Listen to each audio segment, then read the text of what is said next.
Hello all, welcome to the Pink'un.com Norwich City podcast. Still a Premier League podcast. I'm Michael Bailey, Paddy Davids here. Hello Pad. How are you, mate? Yeah, I'm good. You alright? You survived the travelling? No, apart from my back's gone a bit from sitting in the car for 8 hours or so. Johnny Howson-esque. You're going to be out for the next 6 weeks, are you? Hopefully not. I think we might need you. Hopefully not. So yeah, Norwich City went to Southampton and got beaten. I think it was probably always on the cards given the two respective clubs and their seasons to date. It was a weird old game though, wasn't it, Paddy? I mean, they were completely out of it. Then they were briefly in it for a moment, possibly. I don't, they sort of threw a couple of kitchen sinks at it. Then they conceded again, and that was that. Any positives? Not for me, mate. No, not really. Well, only in the sense if it had been 4-0, that would have been an even worse dent to the goal difference. But to me, that's irrelevant now. What, they minus 24?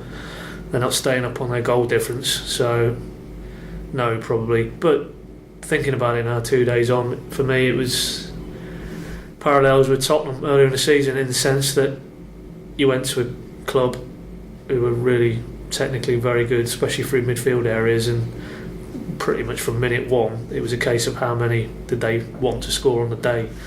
And also from the flip side, from the side we look at, Norwich weren't going to ever muster anything because they weren't going to have the ball long enough to do anything. So very similar, and it was basically target practice. At White Hart Lane, Andros Townsend had about 500 shots. So it was only through their waywardness that was 2-0 that day. But with Southampton, very similar. Thoroughly depressing because in the context of what Norwich need to be doing now, they're not showing any inclination to do it. Can you ever imagine uttering the words question of how many they would score and Norwich City in the same sentence in terms of it being tied together? Because the way Norwich attack teams... Yeah. Sorry, that was a terrible sentence. If they know, not quite sure where you're going with that. They just don't look like scoring. No, in open play, no. they look like they've forgotten how to do it, or they can't do it. Or... Well, let's not overlook the fact that Elmander's goal was complete ridiculous decision from Font, was it, with that square pass, weakly hit. I don't know if he was aiming to go back to Borwick, although I wouldn't have done the way he was kicking the ball all day. So it wasn't like they created that goal, was it? It was effectively a mistake. Fair enough, they took advantage, and I'm not quite sure how the second one built up, but again, that was, keeper parries it and probably should have got it further away from his goal. Nice finish from Snodgrass, but to take your point on, mate, they're not creating chances to score goals. In the last few games, they were creating chances prior to that for about a month, and they couldn't score enough goals to get them the wins they needed and probably deserved. So that's probably where the desperation comes now. In the last 3 games, both ends of the pitch, they look diabolical. Well, that's the thing, isn't it? They didn't get many good results in February. You've got a couple, but they were playing pretty well. They were playing very well, creating quite a few chances, all sorts. That's not the case now, is it? I mean, No. They look so tired almost. There's no energy in that team whatsoever. And as soon as they come up against a team with a bit of energy and a bit of technical nous, they just play through them. That's it, really. So hopefully Sunderland haven't got either of those things when they come to Carroll. We've got Adam Johnson, but he seems to have dipped a bit now. He realises he's not going to Brazil, so he's certainly on his day. He could, I think Fulham he inflicted some serious damage on, didn't he? At Craven Cottage. So they do have one or two. Barini seems quite a live wire. He scored against Norwich before, back in the old Championship when he was on loan at Swansea. So. But anyway, we can't shake off Saturday just yet. Can we not? No. Well, I don't think we should, really. I mean, the goals. The first goal was a lovely move, but as much as we talk about how Norwich can't score, some of that defending. It's the second time in 2 away games they've conceded 4 goals. Yeah. Chris Hughton's obviously tried to change it, mixed it up. He dropped Sebastian Bassong and Russell Martin. I think a few fans are now calling for Sebastian Bassong to come back in because the players who came in for him weren't good enough. So that's pretty symptomatic of the issues. Michael Turner, I think, for me, throwing it forward a bit. If he's back in training last week and he hasn't suffered any adverse reaction, you can't wait now. 8 games left, he needs to be back in that side, and not because he's he's the best centre half in the world, because we all know he has his own limitations, but just because you would feel if nothing else, he would bring a bit more solidity, certainly a bit more experience. And it's badly needed, because if they are shipping goals in those quantities, then it doesn't really matter about what they do at the top end of the pitch. They're not going to get any positive results. And it's completely alien to the way Houghton has approached his craft at Norwich, where he wants his solid base and has been lambasted for it, but when it works, then Norwich are always in games. But at the minute it's not working, and they're never in games. No. Not away from home anyway. Well, this Chris Houghton way, I suppose we've only really seen it work for 10 games last season, haven't we? Well, I don't know, a bit harsh. I mean, it worked because they stayed up, and maybe they didn't deserve to be 11th, but he would probably argue with justification. It worked because he did what he needed to do, keep them up. But this season wasn't just keep them up again, it was keep them up and push it on a bit. And if anything, they've gone backwards. So maybe over the long term, yes, it's not the right methodology, but certainly, yeah, it couldn't argue it worked that first season. But they're so predictable now that if you're an opposition coaching team, it doesn't take a genius to work out how to play against them. You look at Southampton, they stretched the pitch, got it wide as often as possible, played things at pace, and really they had no answer to it. And it's the same with Villa as well. You touched on it, the first thing you said, any ferocity or directness from an opponent, and they just don't seem to be able to repel it. And if we can see it's that predictable, then with all the technology and the technical aids these Premier League clubs have now, it must be fairly evident to those characters as well. It seems to be evident on the pitch each week, definitely, in terms of how teams are going about it. Yeah. The story that came out before, Saturday morning, wasn't it, about Chris Houghton's mate, whoever this mate is, revealing that, sort of suggesting that Chris Houghton doesn't expect to be in charge at the end of the season. Oh, sorry, no, come next season. He got asked about that, didn't he, after the I asked him, press conference? Yeah, and as you would expect, completely disowned any knowledge of it, unsubstantiated, untrue. I mean, the reality of it is, we've said on here, we've said on the Pink and Q&A countless times recently that stay up or go down. Unfortunately, he probably will not be there next year. So that aspect of that story wasn't a revelation. I think for all the reasons we've alluded to here, is even if they do stay up, it's not good enough, and he's had enough time to try and engineer a degree of evolution. It's not happened. So, but if they stayed up, everybody can shake hands, a bit like Pulis with Stoke. Thanks for everything you've done, Chris. Time to go in a different direction. He would, because if he's got 2 survivals on his CV, I don't think he'd have any issues getting a job somewhere. No. Top end of the game, Premier League, stroke Championship, probably Championship. So everybody's reputation will be intact. But so, as I say, that aspect for me wasn't new. This aspect that he's told friends was the new twist, and he basically denied that. And I would suggest there's probably some creative reporting going on there. It's not a major surprise, is it, that he's possibly not going to be there in the summer? No. It'd be interesting how Chris deals with his friend, if they do exist and they didn't say it, I suppose.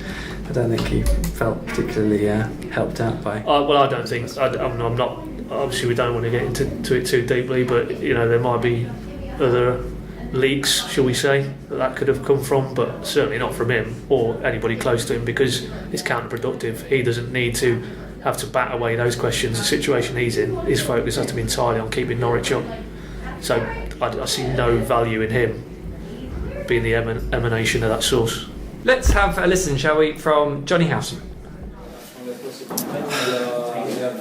I've obviously done a few of these, and for some reason everyone keeps saying about looking over your shoulder and looking down, but I haven't looked at the table, but I'm sure if you get a win or two, you're 10th in the table. So rather than looking over your shoulder, and people can look at this how they want, maybe it's a bit overconfident or what you like, but I prefer to be looking up rather than down. We've seen how tight it is, seen how many teams are in it, and it's not last game of the season today. So obviously at this minute in time, after a defeat like that, it would obviously, if you disappointed and maybe heads down a little bit, but once we go back in Monday morning, it's back to it. We can't affect it now, it's gone. We've got, obviously, as you'd like to call it, 6 points, I think, Sunderland next week, so I'll focus on that now. that was probably the most disgruntled the fans have been all season, would you say, Pat? In an actual ground? Well, funnily enough, Tottenham, to bring it full circle, I think they weren't happy that day, were they? I think they made it quite clear, those travelling supporters. Certainly the scale of it.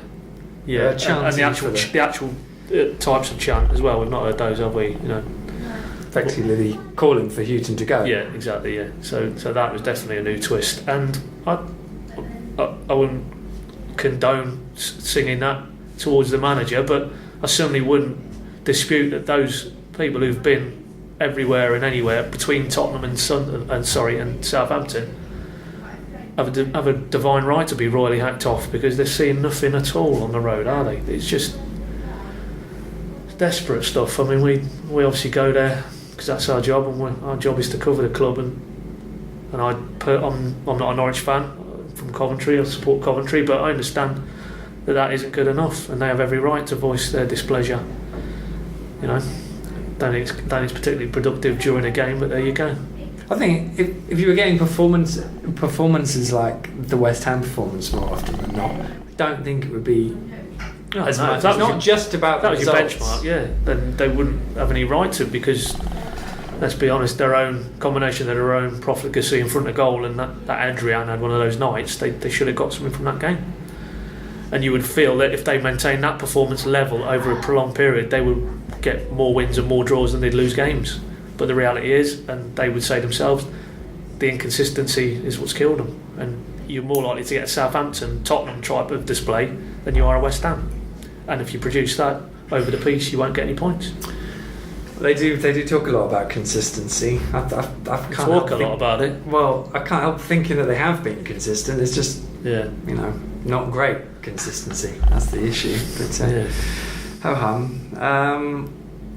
Southampton. I mean, a couple of people I spoke to weren't that impressed by them, but I mean, I think they're don't quite see that. Clearly comfortable when dealing with Norwich, and I love watching them. I think they're a great side to watch, the way they go about things.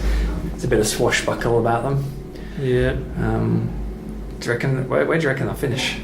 Top 10, quite comfortably. I don't think they'll threaten the top 7, possibly 8. I think it'll be them and Newcastle vying for those maybe 8, 9, 10 positions. I think they'll finish above Newcastle. Yeah. Yeah. I don't know. Once Remy comes back from whatever ailment he's got, we can continue to carry them. Yeah, effectively. Yeah. But, there's no doubt. But it's interesting. I mean, obviously, you know, they rightly are getting fated this season, but come the summer, you lose a few of those highly rated young England prospects, and maybe even their manager, who's only got a year left. Because I know there's been clearly some upheaval boardroom level there. They unveiled a new chairman, didn't they, in the build-up? But if he doesn't feel that that's the place for him and he departs, then it can easily turn again, can't it? That's the problem for clubs of Norwich and Southampton's status and standing, that you don't have the divine right to be up there every season. So no, quite. Don't we know it? So it's 8 games left. Have I got that right? Yeah, 8 games left. Yeah. We're into the 30s now in games played. Yeah, where's it go? Sunderland. I mean, where are we with this? Are we back? Is this any different to all those other must-win games we've had at Carrow Road? Well, I think it is, in the sense that you're getting closer and closer to the definitive point, aren't you, whether they stay up or go down. So the actual margins for error, the actual chances after this one are declining rapidly. So yeah, for me it is. Well, it's the biggest game of the season, isn't it? It's not beat about the bush. Surely they can't. A draw isn't good enough, is it? No. They have to win now this game and the one at home to West Brom. Well, I mean, for me, it's if you throw in the 2 away games, Fulham and Swansea, who we have to assume Swansea are in the mire as much now. Of those 4, they probably need 7 points for me. That'd take it to 36, and then by the grace of God, if they could nick a point in the final 4 games, which, you know, United away, Arsenal with distractions, hopefully, of an FA Cup final the following week, that takes 37. I think that'd be enough. So basically what I'm saying is they probably need 7 from the next 4, whether that's 2 wins at home and a draw, or miracle of miracles, an away win. Well, I was going to say that's 7 points is going to be winning at Swansea or Fulham. If they don't win one of the 2 home games, yeah, effectively. So however they do it, they need probably 7 from the next 4 for me. and then just a bit of final relish from the final 4 games. Sounds about right to me. I wouldn't disagree with that. Yeah, Doing it's another matter. Doing it is another matter. Yeah, but having said that, you're right in terms of not in terms of the terminal element of getting beat or just drawing against Sunderland, but just in terms of the whole mood around the place. You know, if you can't beat Sunderland at home, or if Sunderland deny you 2 in the worst case 3 point scenario, then really all hope probably does feel like it's lost. So it's almost they need it for the points clearly, but they also need it to just renew the belief, I think, both amongst the players, management and fans. And Sunderland and West Brom will both be coming to Carrow Road thinking, targeting West Brom winning Swansea. Games. So yeah, exactly. So they'll feel quite possibly they can, especially when they see, albeit Norwich at home have been reasonably solid, but they will know there is a propensity there to concede goals. So that would be the final straw. That's what you sort of cling to at the minute, is that the Carrow Road, they have been fairly consistent in their defensive soundness and just eking out a set piece goal here or there. So really, it's all hinging on Carrow Road, isn't it? Well, I think that's why. A lot of people on Twitter, especially, and all over the place, are questioning, why hasn't he been sacked now? Why hasn't he been sacked now? I just don't think he'll be sacked after a defeat at somewhere like Southampton. It's when it looks like those home points are going to start drying up. Yes. The Norwich have a massive issue, and so does Chris Hughton. So that's just ratchets it up for Saturday. Norwich got a pretty good recent record against Sunderland at home. I think they won both games since they've been back up. And Sunderland aren't exactly helping themselves, are they? I mean, going to turn it flip side, it's not a super confident team coming here. They've been. Yes, they were plucky in the League Cup, but ultimately got beat. They were very poor against Hull in the FA Cup. That's got to have a psychological impact, and more importantly, Palace have gone there and got a point. They haven't scored, so they're as fragile as Norwich, which is why it's going to be back of the seat stuff, unfortunately. But you look at it, Norwich are at home, they'll have the home support behind them, and they will be behind them. There's no real need to even speculate about that. Yes, they're frustrated. Yes, they know it's not good enough, but push comes to shove, they'll be there for them. So it's the players. The players need to lift themselves, because the manager can talk to them all week. They can do whatever work they want on the training pitch during the week, but ultimately it's the 90 minutes on Saturday and what's between their ears as much as their heads and their feet. Quite. On that note, I think we'll wrap this up. That's cheered everyone on. Yeah, I was going to say, no clappers yet. Well, I'll give it time. We'll see. Well, lots of stuff, pinkun.com throughout the week, fanzines and things on mustardtv.co.uk as well. Launches next Monday. There you go. Freeview Channel 8. Plug over. We'll be back after next weekend, when hopefully everything will be okay. Yeah? Pad? I can neither confirm or deny that. That's me again, but 5:30 Saturday. Yeah, I will do. Alright then, thanks for listening, bye for now.